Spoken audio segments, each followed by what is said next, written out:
નમસ્કાર મિત્રો, આજે આપણે ચેપ્ટર 8 ડી અને એફ વિભાગના તત્વો એના લેક્ચર 1 થી સ્ટાર્ટ કરવાના છે. ડી અને એફ વિભાગના તત્વો આજે આપણે ચેપ્ટર સ્ટાર્ટ કરશું. પી વિભાગના તત્વો ચેપ્ટર કમ્પ્લીટ કર્યું. આશા છે કે તમે સંપૂર્ણ રીતે તૈયાર કર્યું હશે. સાથે સાથે સ્વાધ્યાયના પ્રશ્નો પણ તૈયાર કરવાના છે. સ્વાધ્યાયના જે પ્રશ્નો ડિલીટેડ પોર્શનમાંથી નીકળી ગયા છે નથી કરવાના. અત્યારે દરેક બાકી સ્વાધ્યાયના પ્રશ્નો પણ તૈયાર કરશો, જે જી નીટમાં આપણને બેઠા દાખલા સ્વરૂપે, ક્વેશ્ચન સ્વરૂપે, એમસીક્યુ સ્વરૂપે પૂછાય છે, જેથી આપણે સારામાં સારા તૈયારી કરી શકીએ. ડી અને એફ વિભાગના તત્વો એમાં આપણે આ ચેપ્ટરમાં સમૂહ, આપણને ખ્યાલ છે આવર્ત કોષ્ટકમાં 4 વિભાગ આવેલા છે, એસ, પી, ડી અને એફ. તો આ વિભાગમાં આપણે આ ચેપ્ટરમાં ડી અને એફ વિભાગના તત્વોનો અભ્યાસ કરવાનો છે, જેને સંક્રાંતિ શ્રેણીના તત્વો તરીકે પણ ઓળખાય છે. આપણને ખ્યાલ છે કે સંક્રાંતિ તત્વ શ્રેણીના તત્વો એવું નામ શું કામ પડ્યું છે? તો કે ભાઈ આ તત્વો જે છે, આ શ્રેણીના તત્વો છે એ ખૂબ જ વધારે ધાત્વિકપણાનો ગુણધર્મ પણ નથી ધરાવતા અને ખૂબ વધારે અધાતુપણાનો પણ ગુણધર્મ નથી ધરાવતા. એટલે કે એસ અને પી ની વચ્ચે, એટલે કે ઇન્ટરમીડિયેટ મધ્યસ્થી ગુણધર્મ ધરાવે છે, માટે એને સંક્રાંતિ એવું નામ આપવામાં આવેલું છે. ઉપરાંત આ શ્રેણીના દરેક તત્વો ધાતુઓ છે. દરેક તત્વો છે એ ધાતુપણાનો ગુણધર્મ ધરાવે છે. આપણે આ શ્રેણીમાં 3D, 4D, 5D, આ ચેપ્ટરમાં 3D શ્રેણી, 4D શ્રેણી અને 5D શ્રેણીનો અભ્યાસ કરવાનો છે. સૌ પહેલા ચેપ્ટર સ્ટાર્ટ કરતા પહેલા સંક્રાંતિ શ્રેણીના તત્વો એટલે શું એનો આપણે અભ્યાસ કરીએ. તો વ્યાખ્યા સારી રીતે યાદ રાખવાની છે. સંક્રાંતિ શ્રેણીના તત્વો એટલે, સંક્રાંતિ શ્રેણીના તત્વો એટલે એવા તત્વો કે જેની બાહ્યતમ કોષમાં ડી કક્ષક છે એ અપૂર્ણ ભરાયેલી હોય. ફરીવાર, એવા તત્વો કે જેની સ્થાયી ઓક્સિડેશન અવસ્થા તેમજ એની ગ્રાઉન્ડ સ્ટેટ, એટલે કે એની ઓરિજિનલ જે ઇલેક્ટ્રોન રચના છે ગ્રાઉન્ડ સ્ટેટ, અને એની સ્થાયી ઓક્સિડેશન અવસ્થામાં ડી કક્ષકો છે એ ઇલેક્ટ્રોનથી અપૂર્ણ ભરાયેલા હોય, એવા તત્વોને સંક્રાંતિ શ્રેણીના તત્વો કહેવાય છે. હજી એક વાત કે એવા તત્વો કે જે તેની ground state as well as એની સ્થાયી ઓક્સિડેશન અવસ્થામાં ડી કક્ષકો ઇલેક્ટ્રોનથી અપૂર્ણ ભરાયેલા છે, એવા તત્વોને સંક્રાંતિ શ્રેણીના તત્વો કહેવાય છે. સંક્રાંતિ શ્રેણીના તત્વો આપણને ખ્યાલ છે 11મા ધોરણમાં આપણે 3D સિરીઝ, એટલે કે સ્કેન્ડિયમ થી ઝિંક, પરમાણુય ક્રમાંક 21 થી 30 સુધી જોયું હતું. આજના લેક્ચરમાં આપણે 3D શ્રેણીના સંક્રાંતિ તત્વો, 4D શ્રેણીના સંક્રાંતિ તત્વો અને 5D શ્રેણીના સંક્રાંતિ તત્વો, ઇલેક્ટ્રોન રચના, આ બધી વસ્તુનો અભ્યાસ કરવાનો છે. સૌ પહેલા ચેપ્ટર સ્ટાર્ટ કરીએ. તો આવર્ત કોષ્ટકમાં ડી વિભાગના જે તત્વો છે એને સંક્રાંતિ શ્રેણીના તત્વો કહેવાય છે, જે આપણે પહેલા પણ આનો અભ્યાસ કર્યો. આ જે તત્વો છે એમાં આપણે જોઈએ કે 4 દીર્ઘ આવર્તોમાં, દરેક આવર્તમાં ડી કક્ષકો ક્રમશઃ ભરાય છે. એફ વિભાગ બનાવતા તત્વો, જેમાં 2 દીર્ઘ આવર્તમાં 4f 5f કક્ષકો ક્રમશઃ ભરાય છે.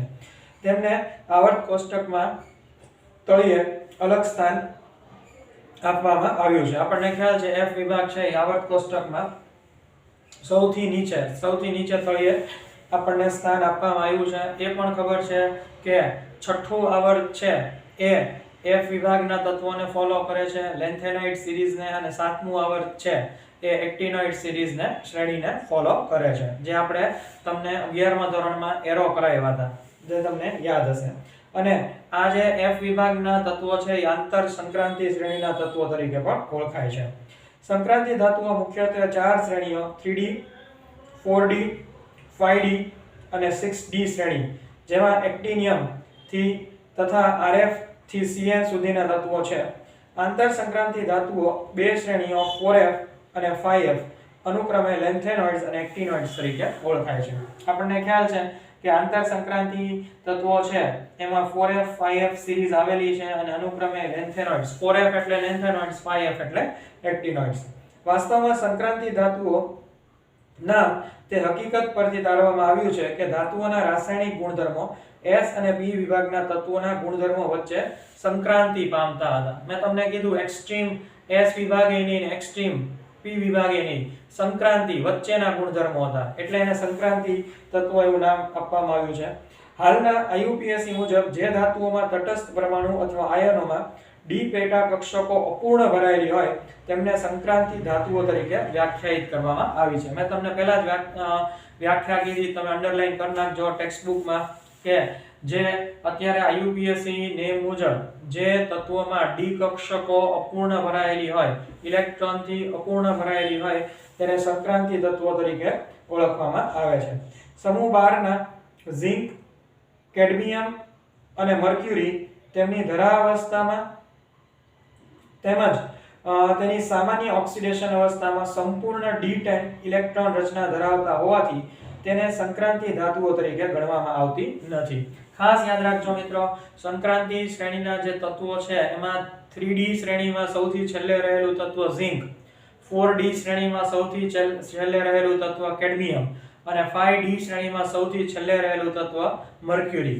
એટલે કે Zn, Cd અને Hg આ તત્વો જે છે એમાં એની ભૂમિ અવસ્થા તેમજ એની ઉત્તેજિત અવસ્થા એટલે કે સ્થાયી ઓક્સિડેશન અવસ્થા, ભૂમિ અવસ્થા અને સ્થાયી ઓક્સિડેશન અવસ્થામાં પણ ડી કક્ષક સંપૂર્ણ ભરાયેલી છે. માટે આ ત્રણ તત્વોને સંક્રાંતિ શ્રેણીના તત્વો તરીકે ઓળખવામાં આવતા નથી.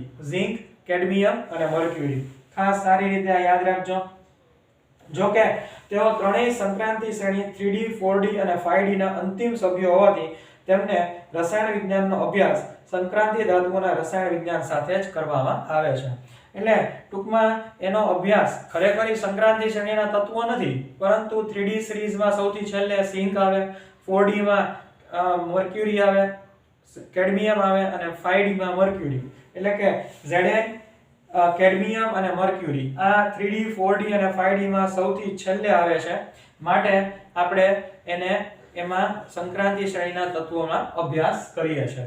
તો હવે આજે આપણે સંક્રાંતિ શ્રેણીના જે તત્વો છે એની ખાસ ઇલેક્ટ્રોન રચનાનો અભ્યાસ કરવાનો છે. સાથે સાથે એની મેમોરેબલ થિયરી પણ આપણે યાદ રાખવાની છે. આજના લેક્ચરમાં આપણે 3D શ્રેણી, 4D શ્રેણી અને 5D શ્રેણીના દરેક તત્વો પાક્કા કડકડાટ ઇલેક્ટ્રોન રચના સાથે આવડવા જોઈએ. આજના લેક્ચરમાં મુખ્ય આપણે આ કામ કરવાનું છે. સૌ પહેલા આપણે 3D શ્રેણી જોઈએ. તો 3D શ્રેણીમાં સ્કેન્ડિયમ 21 નંબરથી શરૂ થશે. સ્કેન્ડિયમ બરાબર, જેની ઇલેક્ટ્રોન રચના આર્ગન કોર 3D1 4s2 છે. એવી જ રીતે 22 ટિટેનિયમ, જેની ઇલેક્ટ્રોન રચના આર્ગન કોર 3D2 4s2 છે. 23 વેનેડિયમ, જેની ઇલેક્ટ્રોન રચના આર્ગન કોર 3D3 4s2 છે. 18 ને 2 20 20 ને 3 23.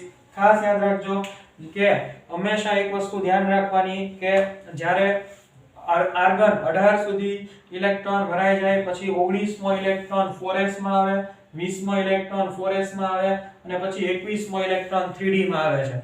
એટલે આપણે આર્ગન કોર 3D1 4s2 એમ લખીએ છીએ. 4s2 3D1 પણ લખી શકાય, બંને રીતે લખી શકાય. એ જ રીતે 3D2 4s2 3D3 4s2 આવી રીતે લખતા જઈએ છીએ.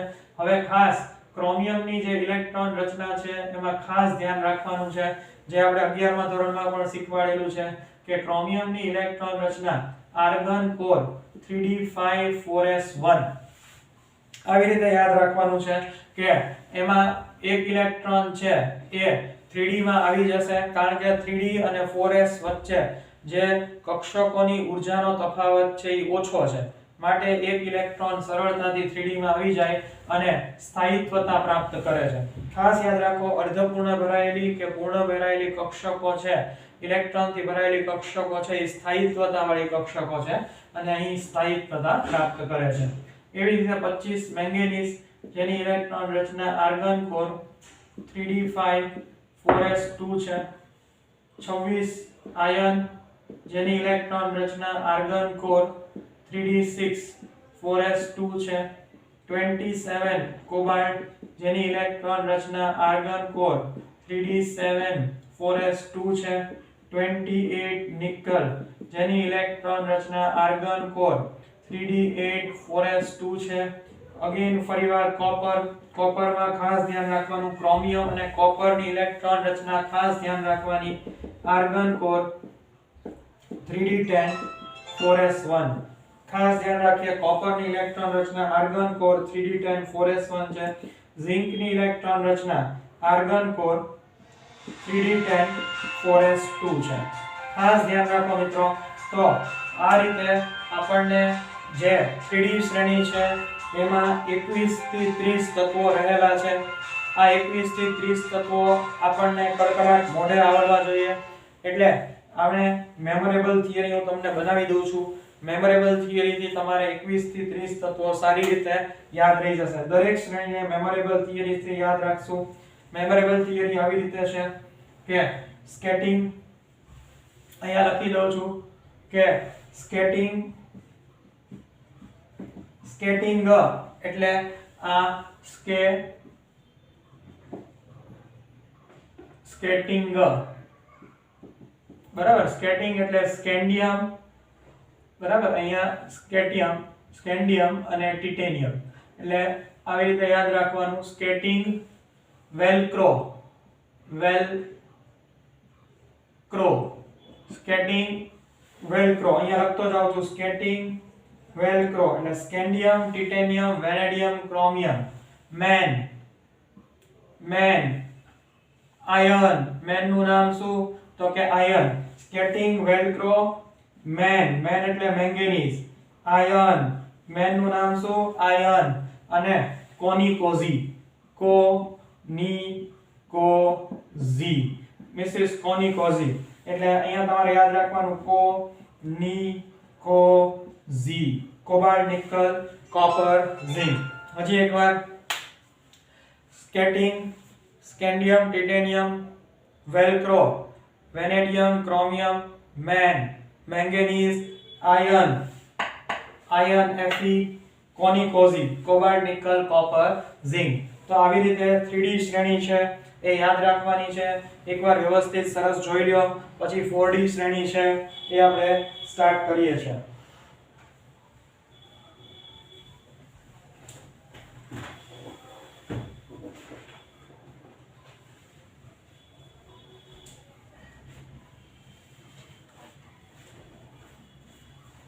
હવે 4D શ્રેણી છે એની આપણે અહીંયા સ્ટાર્ટ કરીએ છીએ 4D શ્રેણી આ 3D શ્રેણી હતી આ 4D શ્રેણી છે 4D શ્રેણી છે એમાં આપણે વાત કરીએ તો 39 પરમાણ્વીય ક્રમાંક 39 થી શરૂ થશે એટલે Y એટલે કે યટ્રિયમ 39 Y એટલે યટ્રિયમ 39 જેનો ઇલેક્ટ્રોન રચના છે કે krypton core 4d1 5s2 krypton core 4d1 5s2 દેખીતી વાત છે બીજી શ્રેણી છે એટલે બીજી શ્રેણી 4d સિરીઝ છે એટલે એને આપણે ક્રિપ્ટોન કોર 4d1 5s2 કહેશું એવી જ રીતે ઝિર્કોનિયમ 40 નંબર છે ઈ ઝિર્કોનિયમ Zr 40 નંબર છે જેને આપણે ક્રિપ્ટોન કોર એની ઇલેક્ટ્રોન રચના ક્રિપ્ટોન કોર 4d2 5s2 કહેશું 4d2 5s2 કહેશું ત્યારબાદ નેક્સ્ટ છે એ નિયોબિયમ એટલે 41 નંબર Nb 41 નંબર નિયોબિયમ છે જેની ઇલેક્ટ્રોન રચના છે ક્રિપ્ટોન કોર 4d4 5s1 આ એક અપવાદરૂપ છે ખાસ યાદ રાખશું ક્રિપ્ટોન કોર 4d4 5s1 અપવાદરૂપ છે અને આપણે આવી રીતે એસ્ટ્રિક ની સાઇન કરીને દેખાડશું અહીંયા પણ અપવાદરૂપ એસ્ટ્રિક ની સાઇન કરી હતી અહીંયા પણ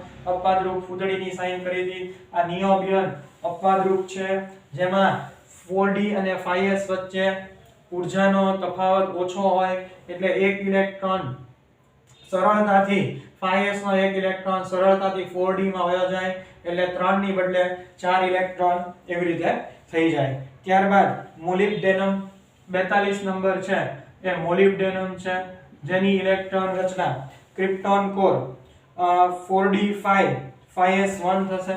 ખાસ યાદ રાખશું ક્રિપ્ટોન કોર 4d5 5s1 બરાબર. તો આવી રીતે તમારે જોતા જવાનું. આ ક્રિપ્ટોન એટલે 36 36 ને 1 37 37 ને 5 42. ત્યારબાદ મોલિબ્ડેનમ થી આગળ જઈએ તો ટેક્નિશિયમ 43 નંબર છે. ટેક્નિશિયમ 43 નંબર છે જેની ઇલેક્ટ્રોન રચના ક્રિપ્ટોન કોર 4d5 5s2 થશે. 4d5 5s2 થશે. ત્યારબાદ નેક્સ્ટ આવશે રૂથેનિયમ બરાબર. તો રૂથેનિયમ છે એની Ru પરમાણુય ક્રમાંક 44 જેની ઇલેક્ટ્રોન રચના થશે ક્રિપ્ટોન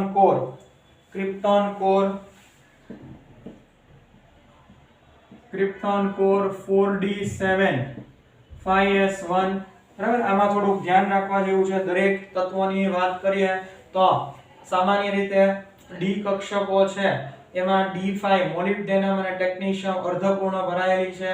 ત્યારબાદ તમે જોશો તો 4d2 પછી સીધું 4d4 આવી જાય છે. એક ઇલેક્ટ્રોન 5s માંથી 4d માં આવી જાય છે. એવી જ રીતે અહીંયા પણ તમે જોઈ શકો છો કે 4d6 થવું જોઈએ પરંતુ એક ઇલેક્ટ્રોન 5s માંથી d કક્ષકમાં આવી જાય છે. તો આ બધી ઇલેક્ટ્રોન રચના સારી રીતે યાદ રાખવાની છે. ત્યારબાદ નેક્સ્ટ રેડિયમ છે RH જેનો પરમાણુય ક્રમાંક 45 છે જેની ઇલેક્ટ્રોન રચના થશે krypton core 4d8 5s1 krypton core 4d8 5s1 એટલે 45 નંબર છે એટલે 36 ને 1 37 37 ને 8 45 એટલે તમે જોઈ શકો છો 4d માંથી એક ઇલેક્ટ્રોન પાછો અહીંયા આવે છે. એવી જ રીતે તમે નેક્સ્ટ જે છે અહીંયા પેલેડિયમ છે. રેડિયમ પછી પેલેડિયમ છે જેનો પરમાણુય ક્રમાંક 46 છે અને ઇલેક્ટ્રોન રચના થશે argon core 4d10 5s2 krypton core 4d10 5s2 એટલે પેલેડિયમ છે એ પૂર્ણ ઇલેક્ટ્રોન થી ભરાઈ ગઈ છે અને સ્થાયિત્વતા પ્રાપ્ત કરશે. એવી જ રીતે સિલ્વર છે એનો પરમાણુય ક્રમાંક 47 છે જેની ઇલેક્ટ્રોન રચના ક્રિપ્ટોન કોર 4d10 બરાબર. જેની ઇલેક્ટ્રોન રચના ક્રિપ્ટોન કોર 4d10 5s1 છે. આ પણ એક અપવાદરૂપ છે, ખાસ યાદ રાખજો. નિયોબિયમ અપવાદરૂપ છે. એવી જ રીતે જે સિલ્વર છે એ પણ અપવાદરૂપ છે.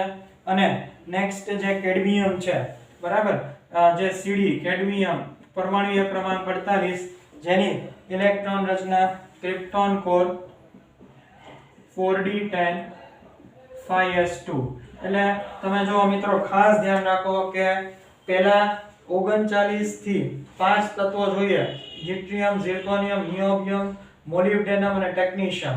તો એમાં તમે જોશો કે છેલ્લા બે તત્વો છે એ સ્થાયિત્વતા વાળા છે અને પછીના 5 તત્વો રૂએનિયમ, રેડિયમ, પેલેડિયમ, સિલ્વર અને કેડમિયમ, એમાં છેલ્લા જે 3 તત્વો છે એ સ્થાયિત્વતા વાળા છે. બાકી પણ તમે જોઈ શકો છો કે પહેલા બે તત્વો છે ત્યારબાદ પણ થોડીક અપવાદરૂપ ઇલેક્ટ્રોન રચના આવે છે. એટલે આ સારી રીતે વ્યવસ્થિત યાદ રાખવાનું છે જેથી કરીને તમને ઇલેક્ટ્રોન રચનાના માર્ક ન કપાય. બહુ સહેલું છે. આની મેમોરેબલ થિયરી પણ તમને હું કહું છું કે આ કેવી રીતે યાદ રાખવાનું છે. તો મેમોરેબલ થિયરી જે 4D સિરીઝ છે એની આવી રીતે યાદ રાખવાની છે. યા એટલે યટ્રિયમ બરાબર, યા એટલે યટ્રિયમ બરાબર, યારી ઝરા, યારી ઝરા, યા એટલે યટ્રિયમ, ઝરા એટલે ઝિર્કોનિયમ, નિભા એટલે નિયોબિયમ, મોથ મોત એટલે મોલિબ્ડેનમ, તક એટલે ટેકનિશિયમ, યારી જરા નિભા મોત તક, યારી જરા નિભા મોત તક એટલે કે યટ્રિયમ, ઝિર્કોનિયમ, નિભા, નિયોબિયમ, મોત, મોલિબ્ડેનમ, તક, ટેકનિશિયમ, યારી જરા નિભા મોત તક, यारी जरा निभा मौत तक, रुकवीर, यारी जरा निभा मौत तक। પછી તમે જોઈ શકો છો रुकवीर, यारी जरा निभा मौत तक, रुकवीर, राहे पड़ी आग तक, आग तक। रुकवीर नाम याद રાખવાનું છે, યારી જરા નિભા મોત તક, रुकवीर, रुकवीर એટલે મેં તમને કીધું કે રૂથેનિયમ, रुकवीर નામ છે, યારી જરા નિભા મોત તક, रुकवीर, રાહે પડી આગ તક, રાહે પડી આગ, રાહે પડી આગ તક, રાહે એટલે મેં તમને કીધું કે RU એટલે રૂથેનિયમ, RH એટલે રેડિયમ, ખાસ યાદ રાખજો, रुकवीर એટલે રૂથેનિયમ, રાહે એટલે રેડિયમ, પડી પેલેડિયમ, આગ સિલ્વર Ag અને તક એટલે કેડમિયમ, ક્લિયર? આગ તક, બરાબર, આગ તક એટલે કેડમિયમ, ક્યાં આગ કોઈ, કોઈ કરશો એટલે વધારે યાદ રહેશે તમને, આગ કોઈ, બરાબર? તો આવી રીતે યાદ રાખવાનું છે, યારી જરા નિભા મોત તક, रुकवीर, રાહે પડી આગ કોઈ એટલે yttrium, zirconium, niobium, molybdenum, technetium, ruthenium, radium, palladium, silver અને કેડમિયમ। તો 39 થી 48 જે શ્રેણી છે એ આ બીજી શ્રેણી એટલે કે 4D શ્રેણી છે, અને 5D શ્રેણી છે, 5D શ્રેણી છે એમાં આપણે જે તત્વો ઇલેક્ટ્રોન રચના સાથે, તૃતીય સંક્રાંતિ શ્રેણી જે તત્વો ઇલેક્ટ્રોન રચના સાથે જોવાના છે એમાં 57 લેન્થેનમ, લેન્થેનમ પરમાણુય ક્રમાંક 57, તો એની ઇલેક્ટ્રોન રચના જોઈએ તો xenon core 5d16s2, xenon core 5d16s2 છે, બરાબર? લેન્થેનમ પછી નેક્સ્ટ આવશે હાફનિયમ, જેની પરમાણુય ક્રમાંક છે 72, બરાબર? કારણ કે તમને ખ્યાલ છે અહીંયા બહુ મોટો તફાવત છે, હાફનિયમ 58 થી 71, 58 થી 71 પરમાણુય ક્રમાંક ધરાવતા તત્વો એ 4F શ્રેણીના છે, લેન્થેનાઇડ સિરીઝના છે, માટે 57 પછી સીધું 72 આવી જશે, જેથી ખાસ ધ્યાન રાખજો એની ઇલેક્ટ્રોન રચના xenon core, xenon core 4F14 5d2 5d10 6s2 થશે, ખાસ ધ્યાન રાખજો 4F14 5d2 6s2, 4F14 5d2 6s2, 57 xenon નો પરમાણુય ક્રમાંક 54 છે, 54 ને 2 56, 56 ને 1 57, હાફનિયમ 54 ને 4F14 5d2 6s2, એવી જ રીતે ટેન્ટેલમ જેનો પરમાણુય ક્રમાંક 73 છે, Ta પરમાણુય ક્રમાંક 73, જેની ઇલેક્ટ્રોન રચના xenon core 4F14 5d3 6s2, xenon core 4F14 5d3 6s2 ટેન્ટેલમ।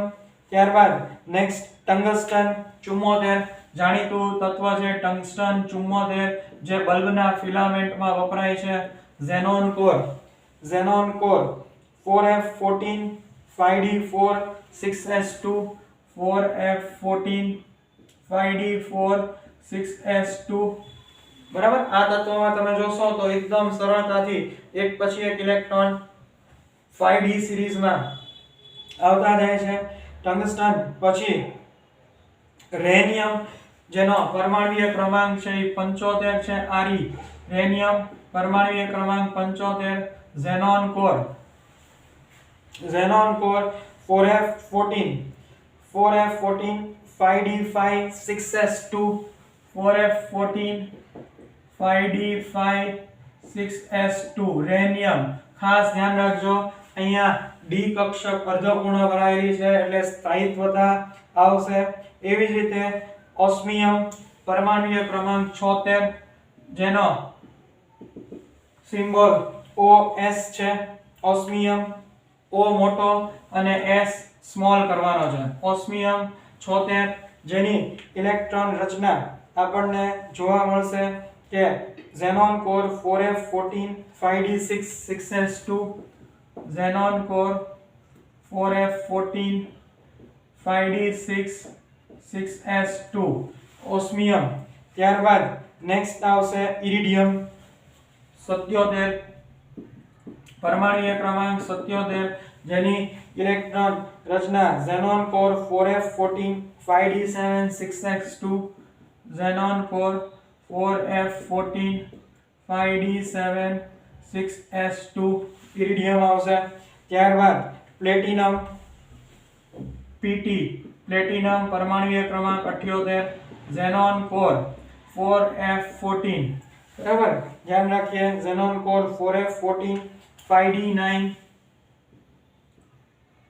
6x2 બરાબર. 4f14 5d9 6s1 clear. ખાસ ધ્યાન રાખીએ અહીંયા 6s1 આવશે. અહીંયા એક સેજ ચેન્જ છે 7 પછી 8 આવવું જોઈએ પરંતુ એક ઇલેક્ટ્રોન 6s અને 5d વચ્ચે ઊર્જાનો તફાવત ઓછો છે એટલે એક ઇલેક્ટ્રોન 5d માં આવી જશે પ્લેટિનમમાં. ત્યારબાદ ઓરમ ગોલ્ડ પરમાણુય ક્રમાંક AU પરમાણુય ક્રમાંક 79 xenon core 4f14 5d10 6s1 4f14 5d10 6s1 એટલે કે ગોલ્ડ છે એમાં ડી વિભાગમાં 10 તત્વો 10 ઇલેક્ટ્રોન્સ કમ્પ્લીટ છે. અને મર્ક્યુરી જે આપણે પહેલા વાત કરી પરમાણુય ક્રમાંક 80 xenon core 4f14 5d10 6s2 એટલે તમે જોઈ શકો છો કે અહીં મર્ક્યુરી જે છે એનો પરમાણુય ક્રમાંક 80 છે એટલે કે તમે જુઓ તો 3d શ્રેણી અને 5d શ્રેણી છે એમાં બહુ સરળતાથી ડી કક્ષકમાં એક પછી એક ઇલેક્ટ્રોન જાય છે. માત્ર જે ચેન્જ છે એ તમે જોઈ શકો છો પ્લેટિનમમાં જ છે. બાકી ગોલ્ડ અને સિલ્વરમાં એઝ ઇટ ઇઝ છે. બધામાં ડી કક્ષકમાં એક પછી એક ઇલેક્ટ્રોન આવે છે. જ્યારે બીજી શ્રેણી છે 4d શ્રેણી છે એમાં ખાસ ધ્યાન રાખવાનું છે ઘણા બધા ચેન્જીસ છે જેમાં નિયોબિયમ અને સિલ્વર અપવાદરૂપ છે અને એ તમારે સારી રીતે યાદ રાખવાની છે. મેં મેમોરેબલ થિયરી આપી, આની પણ મેમોરેબલ થિયરી આપી દઉં છું. આ મેમોરેબલ થિયરીમાં આવી રીતે આવશે લા એટલે લેન્થેનમ, હફતા લા હફતા હફ એટલે હાફનિયમ લા હફતા હફ એટલે હાફનિયમ તા એટલે ટેન્ટેનમ લા હફતા વર્ના વ એટલે મેં તમને કીધું W ને આપણે ટંગસ્ટન કહેશું. લા હફતા વર્ના વ એટલે ટંગસ્ટન વર્ના રેડ RE જેને આપણે રેનિયમ કહેશું. લા હફતા વર્ના ઓસામાસે એટલે ઓસ્મિયમ वर्ना ओसामा से ओस्मियम ईरान में इरिडियम ला हफ्ता वर्ना ओसामा से ईरान में इरिडियम पिटवाऊंगा पिट એટલે